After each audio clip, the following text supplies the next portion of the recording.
I always dreamed my wedding day would be perfect. Instead, it became the day I finally showed my family who I really was.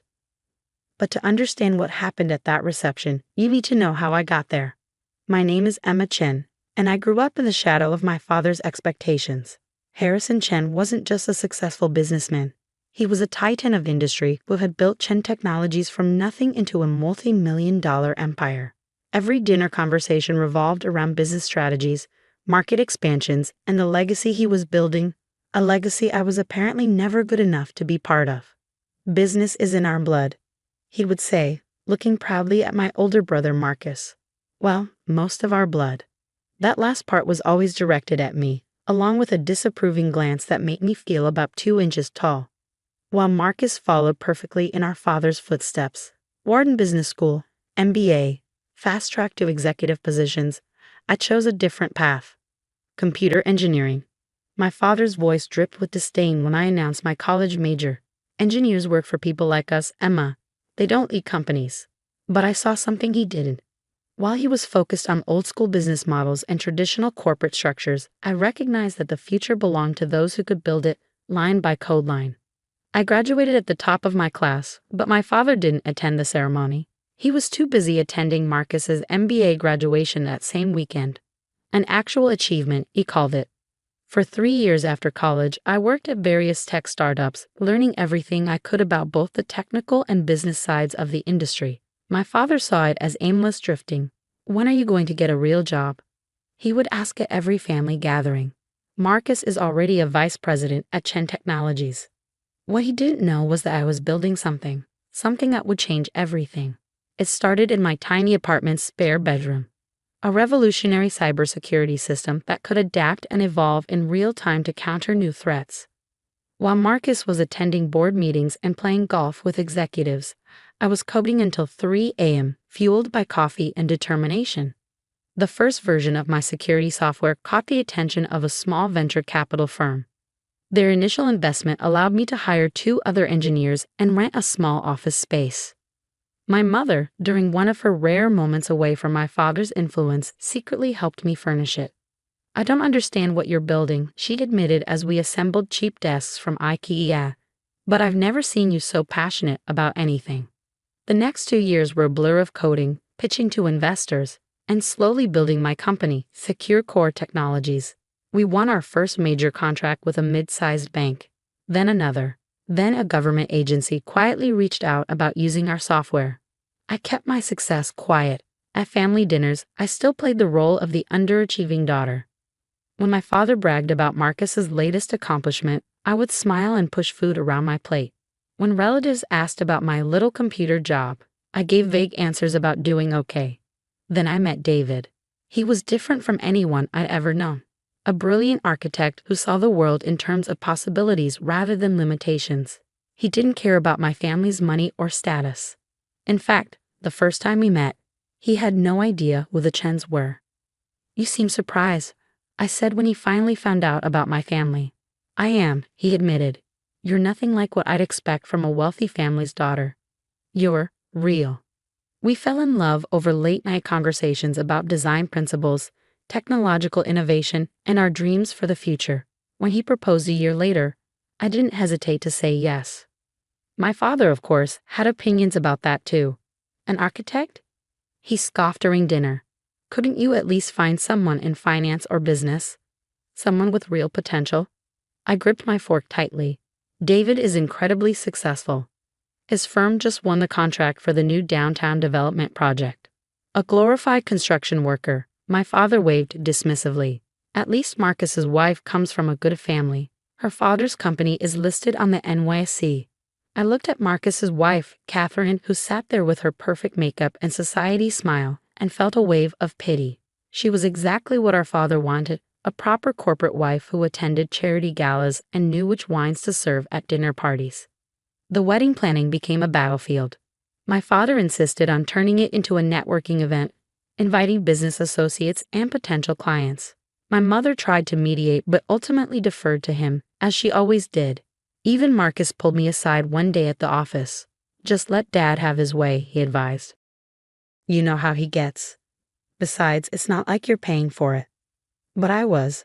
Every cent of my wedding was being paid for by Secure Core's profits. Not that anyone knew that. What they also didn't know was that Secure Core had just gone public in a quiet but incredibly successful IPO. My ownership stake was worth $89 million, and that wasn't even the biggest secret I was keeping. 3 months before the wedding, I discovered something interesting during the routine security audit. Chen Technologies, my father's precious company, had serious vulnerabilities in their cybersecurity infrastructure, the kind of vulnerabilities that my software was designed to prevent. I could have warned them. Instead, I waited and watched through my networks as multiple small breaches occurred. Nothing damaging, I made sure of that, but enough to send their stock price dropping and create panic among the board members. Then, through a series of shell companies, I began buying shares. Lots of shares. The week before my wedding, I owned 22% of Chen Technologies. My father had no idea that his disappointing daughter was now one of his company's largest shareholders. The wedding day arrived sunny and perfect. The ceremony was beautiful, exactly as David and I had planned. But I knew the real show would be at the reception, when my father would give his toast. I sat at the head table, holding David's hand under the white tablecloth, watching my father stand up with his champagne glass. He was wearing his favorite Tom Ford suit, the one he saved for closing major deals. The room fell silent as he began to speak. Little did he know that in the next few minutes his entire world was about to turn upside down. My father stood at the microphone, champagne glass glinting under the reception hall's crystal chandeliers. 200 guests watched him, expecting the usual polished performance he gave at corporate events. But I could see something different in his eyes tonight, a coldness, an edge. When Emma was born, he began, his voice carrying across the silent room. I had such high hopes. The Chen family has a legacy of excellence in business. My father built his first company from nothing. I transformed it into an empire. And my son Marcus, he gestured to my brother, who sat smugly at his table, is carrying on that proud tradition. He paused, taking a sip of champagne. I felt David's hand tighten around mine. But Emma chose a different path. Against all our family's advice, she went into, he wrinkled his nose slightly, computer programming. A path for people who work for others, not leaders. Murmurs rippled through the crowd. I saw David start to stand, but I squeezed his hand, holding him back. Not yet. And now she's married an architect. My father's lips curved in what might have looked like a smile to others, but I recognized it as a sneer. I suppose we should be grateful she's found someone who can at least design the buildings that real business leaders will work in. Catherine, Marcus's wife, let out a small laugh, quickly covered by her napkin. A few of my father's business associates chuckled politely. The truth is, my father continued, his voice hardening, some people just aren't meant for greatness. Emma will never amount to anything significant. She's been, and always will be, a disappointment to the Chen legacy. The room fell silent. Even those who had laughed looked uncomfortable now. My mother stared at her plate, hands twisted in her lap. Marcus couldn't quite hide his smirk. I stood up slowly, smoothing my wedding dress. Thank you for those heartfelt words, Dad. I have a few things to say too. I nodded to Michael, my chief technology officer, who had been posing as a photographer. He pressed a button on his laptop, and suddenly the large screens around the reception hall, the ones my father had insisted on having for his business presentation later, came to life. What is this? My father demanded, but his voice faltered as he saw what was displayed. On the screens were Secure Core's financial statements, stock prices, and most importantly, my ownership stake. $89 million in my name alone. You see, Dad, while you were busy grooming Marcus to run your company, I was building my home. Secure Core Technologies, perhaps you've heard of it. We're the ones who developed the adaptive cybersecurity system that's now used by most major banks and government agencies. My father's face had gone pale. Marcus was frantically typing on his phone, probably looking up Secure Core's public records. But that's not all. I continued, my voice steady. 3 months ago, we discovered some interesting vulnerabilities in Chen Technologies' security infrastructure, the kind that could devastate a company if exploited by the wrong people. Another nod to Michael, and new information appeared on the screens. Stock purchases, board meeting minutes, ownership percentages. I could have warned you, I said, walking around the table to stand directly in front of my father. Instead, I watched your stock price drop as minor breaches occurred. And then, through various shell companies, I started buying shares. Understanding dawned in my father's eyes. No, he whispered. Yes, I smiled. As of this morning, I own 22% of Chen Technologies. And tomorrow when the market opens, I'll own even more because tonight, several board members will announce their retirement. Board members who, coincidentally, have all agreed to sell their shares to me. Marcus stood up so quickly he knocked over his champagne. You can't do this. Dad, she can't do this. Actually, I can. And I have. I turned to address the shocked guests.